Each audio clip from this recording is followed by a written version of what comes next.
हमारी 5 बेटियां थी। कुछ दिन बाद फिर से मैं प्रेग्नेंट हो गई। मेरा पति मुंबई जाने लगा तो उसने कहा कि अगर इस बार बेटी हुई तो उसे जिंदा दफन कर देना और अगर बेटा हुआ तो रख लेना। बेटी पैदा हुई तो मैंने एक गरीब औरत को दे दी। 18 साल बाद पति वापस आया तो गरीब औरत के साथ खूबसूरत लड़की को देखकर उस पर आशिक हो गया और उसी रात उस लड़की के साथ। 5 बेटियों की माँ होना कोई मामूली बात नहीं होती। सबसे ज्यादा मुश्किल तो तब बढ़ती है जब पति ही बेटियों से नफरत करता है। पहली बेटी पैदा हुई तो ससुराल वालों ने झूठे मुंह मुबारकबाद दे दी थी, मगर एक के बाद एक बेटियों की पैदाइश से ससुराल वालों ने मेरा जीना मुश्किल कर दिया था। शायद जिस गांव में मैं रहती थी वहां पर एक औरत को सम्मान तभी दिया जाता है जब वह बेटियों के साथ साथ बेटों की भी मां बने। जब मेरे यहाँ चौथी बेटी पैदा हुई तो पति ने उस बेटी को देखना भी गवारा न किया और सास मुझे अस्पताल में अकेला छोड़कर वापस आ गई। जब तबीयत कुछ ठीक हुआ तो अपनी फूल सी बेटी को लेकर मैं खुद ही घर की तरफ बढ़ी। जब मैं अस्पताल से बाहर निकली तो एक गरीब और बूढ़ी औरत बाहर बैठी थी। मुझे देखकर खुश हुई और बच्ची को मांगने लगी। मैंने बच्ची को दिया तो कहने लगी, परेशान मत हो, एक दिन तुम्हारा पति तुम्हें जरूर मानेगा। मैं थोड़ा सा मुस्कुराई। घर आते ही मुझ पर मुसीबत टूट पड़ी थी। पति ने मेरा स्वागत थप्पड़ मारकर किया था। सास ने मेरी बेटी को लेकर बिस्तर पर पटकने के अंदाज में रखा और कामों को मेरे हाथ में पकड़ा दी। मेरी जेठानी जो 3 बेटों की माँ थी, बात बात पर बेटों की माँ होने का रौब जमाया करती। मैं खामोशी से सब्र का घूंट पीती रही, जिंदगी गुजारने लगी। मेरी बच्चियों को बाप और दादी मोहब्बत नहीं मिला। अक्सर मैं सोचा करती कि बेटियों को भी तो भगवान की बनाई हुई होती है। सब कुछ भगवान के हाथ में होता है, जिसे चाहे बेटा दे, जिसे चाहे बेटी दे। फिर क्यों इसका कसूर एक औरत को ही ठहराया जाता है। धीरे धीरे समय बीतता गया और मैं एक के बार फिर से प्रेग्नेंट हो गई। 4 बेटियों के बाद अब मेरी भी यही राय थी कि अब मुझे भगवान बेटा दे दे, ताकि इस बार मैं सास और पति के भरोसे पर पूरा उतर सकूं। समय जैसे जैसे गुजर रहा था मेरा डर बढ़ते चला जा रहा था। मेरे पति मुंबई में काम करता था। इस बार तो उसने साफ साफ कह दिया था कि अगर इस बार भी तुमने बच्ची को जन्म दिया तो मैं तुम्हें डिवोर्स दे दूंगा। उनकी इस धमकी से मेरा शरीर कांपने लगा था। मैं पूरा दिन रोती रहती थी और भगवान से प्रार्थना करती, पर शायद मेरी मुसीबतें अभी खत्म नहीं हुई थी। उस रात जब अस्पताल में मुझे होश आया तो नर्स मेरे सर के पास खड़ी थी। मुझे होश में आता देखकर मुस्कुराते हुए बोली, मुबारक हो, आपने एक प्यारी सी बेटी को जन्म दिया है। उसकी यह शब्द मुझे सदमे में ले जा चुकी थी। मेरी आंखों से आंसू बह रहे थे। एक बार फिर से मैं और मेरी बेटी एक खतरनाक पाप की सजा भुगतने वाले थे। मेरा दिल चाहा कि मेरी सांसें वहीं रुक जाए और मैं इस मुसीबत से बच जाऊं, मगर यह मुमकिन नहीं था। वह नन्ही गुड़िया रो रही थी। मैं उसे सीने से लगाकर रो रही थी। काश वह किसी और के यहाँ जन्म ले ली होती, यहाँ बेटी की सूरत में मेरी गोद में डाल दी जाती। लेकिन मैं भगवान की राय में राजी थी। यह 5 फूल मुझे मेरी जान से भी बढ़कर थी, मगर अब मैं पति और सास से तंग आ चुकी थी। अस्पताल के बाहर बैठी औरत मेरी हाल देखकर इस बार उसने बच्ची को नहीं मांगा था, बल्कि दुआ देते हुए बोली, भगवान से कभी उम्मीद मत छोड़ना, बहुत जल्द तुम्हारे दिन फिर जाएंगे। मैं दिल ही दिल में दर्द की सांस खींचती हुई सर को हिलाई। रात के 8:30 बज चुके थे जब मैं रिक्शे में बैठकर अकेली घर तक पहुंची थी। मेरा शरीर कांप रहा था। मैं हिम्मत करके दरवाजे पर आई। एक बार 2 बार, यहाँ तक कि 1 घंटा गुजर चुका था, मगर किसी ने आकर दरवाज़ा नहीं खोला। अंदर से मेरी बेटियों की रोने की आवाज़ आ रही थी। अंधेरा हो चुका था मगर किसी ने भी दरवाज़ा नहीं खोला। मैं भी दरवाजे से टेक लगाए बैठी रो रही थी। आधी रात को मुझे दरवाज़ा खुलने की आवाज़ आई। मैं झट से उठकर खड़ी हो गई। दरवाज़ा मेरी बड़ी बेटी ने खोला था।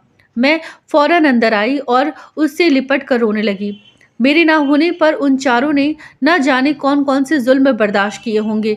मेरा पति बेखबर सो रहा था। मैं भी खामोशी से अपनी 5वीं बेटी के साथ कमरे में जाकर सो गई। कमजोरी और थकान से मैं जल्द ही गहरी नींद में सो गई। मेरी आंख तब खुली जब मेरे पति राजेश ने मुझे मेरे बालों से पकड़कर उठाया था। मैं पहली बार उसका गुस्सा देखी थी। मुझे डर लगने लगा था। ऐसा लगता था जैसे मुझे जान से ही मार देगा। राजेश मुझे घसीटता हुआ कमरे से बाहर लेकर आया। मेरी बेटियां यह देखकर रोने लगी, जबकि सास उन्हें डांट कर चुप करवाने लगी। मेरा पति बोला, किसके कहने से तो इस घर में दाखिल हुई है? मेरे घर के दरवाजे अब तुम्हारे लिए बंद हो चुके हैं। अपनी बेटियों को ले और मेरे घर से निकल जाओ। सास भी मेरी बेटियों को धक्के देकर घर से निकालने लगी। मैं हाथ जोड़कर उनके कदमों में गिर गई। यह घर ही मेरा सब कुछ था। मैं 5 बेटियों को लेकर आखिर कहाँ जाती? मेरा पति घर से निकाल चुका था। मैं बेटियों के साथ वहीं दरवाजे पर बैठी रो रही थी। तभी मुझे सास के चिल्लाने की आवाज़ आई और फिर मेरे पति की आवाज़ सुनकर मुझे कुछ दुर्घटना का एहसास हुआ। मेरी सास पाँव फिसलने से गिर चुकी थी और उनका सर किसी चीज़ से लड़कर फट चुका था। मेरा पति हड़बड़ाकर रोता हुआ उन्हें डॉक्टर के पास ले जाने लगा, मगर कुछ देर बाद ही बहुत बुरी खबर मिली कि सास की सर पर गहरी चोट लगने की वजह से मृत्यु हो चुकी है। भले ही मेरे पति ने और मेरी बेटियों के साथ अच्छा नहीं किया था, मगर उस वक्त उन्हें तकलीफ में देखकर मैं उनका गम बांटने लगी। रिश्तेदार दूर दूर से हमारे यहाँ सास को देखने के लिए आ रहे थे, इसीलिए पति ने मुझसे दोबारा घर से जाने की बात नहीं की थी। वक्त गुजरता गया और राजेश का व्यवहार पहले से कुछ बेहतर होता गया। वह मुझसे ज़रूरत पड़ने पर बात कर लिया करते थे और अपनी बेटियों को तो एक नज़र भी देखना गवारा न करते। मैंने नोट किया था कि वह अब दूसरी औरतों में ज़्यादा दिलचस्पी लेने लगे थे। मेरे सर पर अब एक और खतरा गिर चुका था। कहीं वह बेटे की चाह में दूसरी शादी ही ना कर ले। मेरी बेचैनी दिन ब दिन बढ़ती चली जा रही थी और एक दिन ऐसा भी आया जब मेरा सोचना सही साबित हो गया। मेरे पति मेरे पास आया और संजीदा शब्दों में बोला, मम्मी को गुजरे हुए 3 माह हो चुके हैं और अब मुझे वापस मुंबई जाना है। मैं मुंबई जाने से पहले दूसरी शादी करना चाहता हूँ, क्योंकि तुम तो बेटियां पैदा करने की मशीन बनी बैठी हो। और यही ख्वाहिश मेरी माँ भी दिल में समाये दुनिया से चली गई। पति का ये शब्द मेरा खून खौला दिया। पहले ही मुसीबतें कम थी क्या जो अब मेरे सर पर सौतन भी लाना चाहते थे? मैं उन्हें समझाने लगी, मगर वह उल्टा सोच रखने वाले इंसान मेरी बात कहाँ सुनते। उस रात मैं बहुत रोई। मुझे मेरी ज़िंदगी एक बोझ ने लगने लगी थी। मेरा दिल चाहा कि मैं इस दुनिया को इस दुनिया से आज़ाद कर लूँ, मगर जब ख़्याल अपनी बेटियों का आता तो फिर इस इरादे को भुला देती। सुबह हुई तो मेरा शरीर बुखार से तड़प रहा था। पहले तो पति ने ध्यान नहीं दिया, मगर जब मेरी तबीयत ज़्यादा बिगड़ने लगी तो मुझे डॉक्टर के पास ले गया। मुझे हैरानी तब हुई जब डॉक्टर ने कहा कि आप माँ बनने वाली हैं। उसके यह शब्द मुझे कोई खुशी नहीं दे रहे थे, बल्कि उल्टा मेरी मुसीबतें बढ़ा रहे थे। मेरे पति को आज रात वापस मुंबई जाना था। जब उसने यह खबर सुनी तो खामोशी से मुझे घर ले आया। घर लाकर तेज़ आवाज़ में कहने लगा, अगर इस बार तुमने बेटा जन्म दिया तो ठीक, वरना अगर बेटी हुई तो मार देना या फिर जिंदा दफन कर देना, मगर इस घर में मत लाना। अगर मेरी बात के खिलाफ हुई तो तुम्हारी 5 बेटियों को ऐसी जगह भिजवा दूंगा जहां से तुम दोबारा कभी उनसे मिल नहीं पाओगी। पति की शर्त सुनकर मैं दंग रह गई थी। राजेश मुंबई चला गया और मैं डर का शिकार हो चुकी थी। जैसे जैसे वक्त करीब आ रहा था, मेरा दिल धड़कता जा रहा था। मैं हर समय यही प्रार्थनाएं कर रही थी कि इस बार मुझे बेटा मिल जाए। मेरे घर में एक और बेटी आने का मतलब था बाकी की 5 बेटियों से भी हाथ धो बैठना। मेरी नन्ही सी जान को किसी भी तरह मौत के घाट नहीं उतार सकती थी। समय पूरा हुआ और मैं भगवान से प्रार्थना करती अस्पताल में चली गई। मुझे इस बार बेटा ही चाहिए था, मगर शायद भगवान को कुछ और ही मंजूर था। एक बार फिर से मैंने बेटी को जन्म दिया था। पति को बार बार फ़ोन आता, मैं फ़ोन काट दे रही थी। उसे क्या बताती कि आप छठी बेटी के बाप बन चुके हो। मेरे लिए यह मुश्किल भी आसान नहीं था, मगर अब मैं दिल पर पत्थर रखकर फैसला कर चुकी थी। मैंने इस बेटी को अपने साथ लेकर नहीं जाऊंगी। मैं इस मासूम बच्ची को मारने का सोच भी नहीं सकती थी और ना ही उसे जिंदा दफन कर सकती थी। मुझे कोई बीच का रास्ता निकालना था और यह काम शायद मेरे लिए दुनिया का सबसे मुश्किल काम था। मैं अस्पताल से बाहर निकली, सामने वही गरीब औरत बैठी थी। न जाने उस वक्त मैंने दिमाग में क्या सोचा, मैंने उस गरीब औरत को अपने साथ ले लिया और अस्पताल से हटकर दूसरी जगह पर चली आई। वह औरत हैरान थी, मगर जो बात मैंने उससे कहा उसे सुनकर वह एकटक मुझे देखने लगी। कुछ देर खामोश रहने के बाद उसने हाँ में सिर हिलाया और मेरी बेटी को अपनी गोद में से उठा लिया। फिर दिल उस वक्त टुकड़ों में बट गया था। एक माँ के लिए अपने बच्चे को खुद से जुदा करना बिल्कुल आसान नहीं होता। मैं दिल पर पत्थर रखकर घर की तरफ वापस आ गई। घर पहुँचते ही राजेश का फ़ोन आया। शायद वह मेरे जवाब का इंतज़ार कर रहा था। मैंने डरते हुए उसे बताया कि मैंने एक बेटी को जन्म दिया है। राजेश उसके सवाल जवाब में कुछ न बोला और कुछ देर बाद वह कॉल काट चुका था, मगर मुझे रह कर उस बच्ची की याद सताती रहती थी। जिसे मैंने 3 साल पहले एक गरीब औरत को दे दिया था। अब तो लोग तरह-तरह की बातें करने लगे थे। कुछ का कहना था कि राजेश मुंबई में किसी दूसरी लड़की से शादी कर ली है और मेरे भांजे बता रहे थे कि राजेश की दूसरी पत्नी से बेटा हुआ है। इन सब लोगों की बातें मुझे परेशान कर दिया था। मैं जब भी पति का कॉल करती वह मेरा फ़ोन नहीं उठाते थे। अब तो उन्होंने पैसे भेजना भी बंद कर दिया था। अब भीख मांगने की नौबत आ चुकी थी। जब घर में पूरे खाने-पीने की चीज़ खत्म हो गई थी, तो मैंने खुद काम करने का फ़ैसला किया। जहाँ भी काम माँगने जाती, तो लोग मेरा मज़ाक उड़ाते कि पति मुंबई में लाखों कमा रहा है और पत्नी घरों में नौकरी ढूँढ रही है। पति का इंतज़ार करते-करते 18 साल बीत गए। मैंने अपनी तीनों बेटियों की शादी कर दिया था। 18 साल में मैंने झाड़ू-पोछा करके अपनी बच्चियों को पाल-पोस कर बड़ा किया था, जबकि पति ने इस दौरान एक बार भी पलट कर नहीं देखा था। सोमवार का दिन था जब मैं भगवान की पूजा कर रही थी। अचानक दरवाजे पर दस्तक हुई। जब मैंने दरवाज़ा खोला तो एक पल के लिए मैं सदमे में चली गई। मेरा पति राजेश 18 साल बाद मेरे सामने खड़ा था। मुझे देखकर हल्का-सा मुस्कुराया और अंदर आ गया। उसने घर आते ही मुझसे बिना कुछ बताए बात किए सिर्फ़ इतना कहा, "अब हमेशा-हमेशा के लिए कश्मीर वापस आ चुका हूँ। और अब सारा कारोबार यहीं करेगा।" मुझे तो हैरत तब हुई जब उसने कहा कि वह पिछले 2 महीने से कश्मीर में ही आया हुआ है। मैं खामोशी से उसकी बातें सुन रही थी।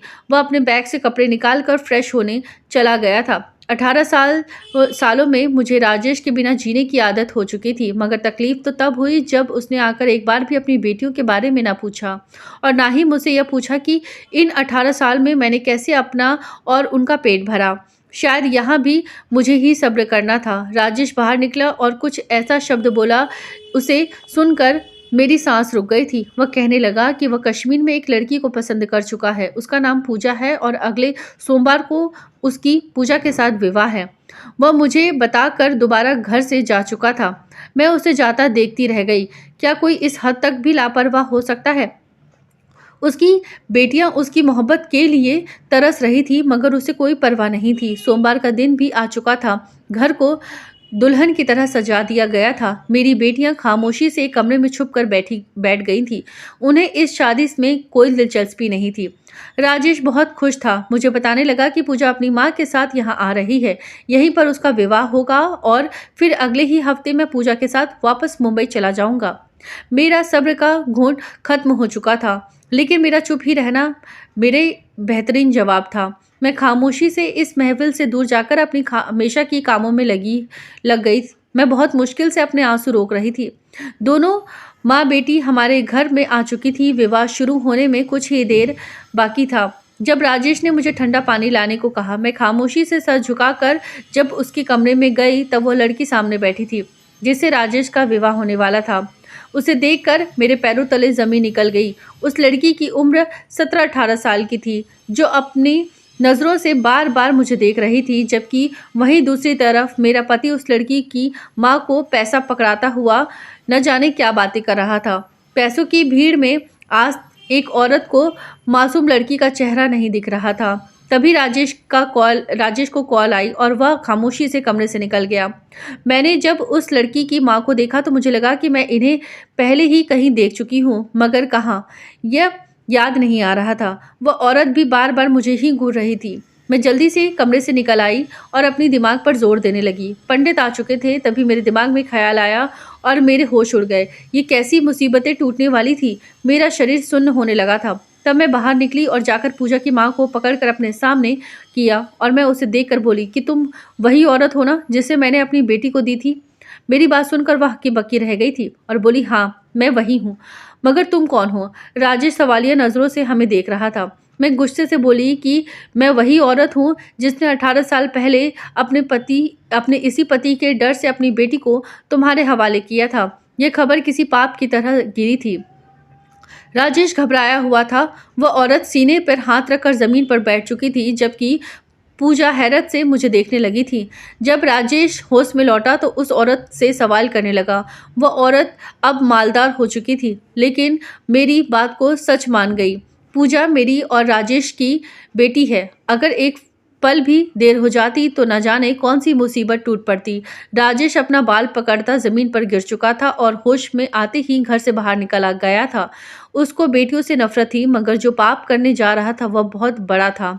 पूजा ज़मीन पर बैठी रो रही थी और मैं बेबसी से उसे रोता देखकर उसे सीने से लगाकर रोने लगी। राजेश को घर से गए काफ़ी देर हो चुका था, 2 दिन गुज़र चुके थे और फिर दरवाजे पर एम्बुलेंस आई, जिसमें राजेश को उतार कर घर लाया गया। उसका 2 दिन पहले एक्सीडेंट हुआ था। उसकी एक टाँग टूट चुकी थी। उसकी ज़ुबान दाँतों में आकर कट चुकी थी। वह अब बोल नहीं सकता था। जैसा भी था, मेरी बच्चियों का बाप था। बेटियाँ कहाँ बाप को तकलीफ़ में देख सकती है। जब तक मेरी बेटियाँ राजेश की सेवा करती, वह नज़र झुकाकर रोने लगता था। पूजा उसे दोबारा कभी नज़र नहीं मिलाया था और ना ही पूजा कभी राजेश के सामने जाना चाहती थी। कुछ दिनों के बाद राजेश ने अपना सारा धन अपनी 6 बेटियों के नाम कर दी और अपनी बेटियों से माफ़ी मांगी और अब वो सब खुश रहते हैं। दोस्तों, आपको हमारी कहानी कैसी लगी है, कृपया हमें कमेंट में ज़रूर बताएं और ऐसे ही कहानी के लिए हमारे चैनल कहानी वो अनकही को सब्सक्राइब करना ना भूलें। धन्यवाद।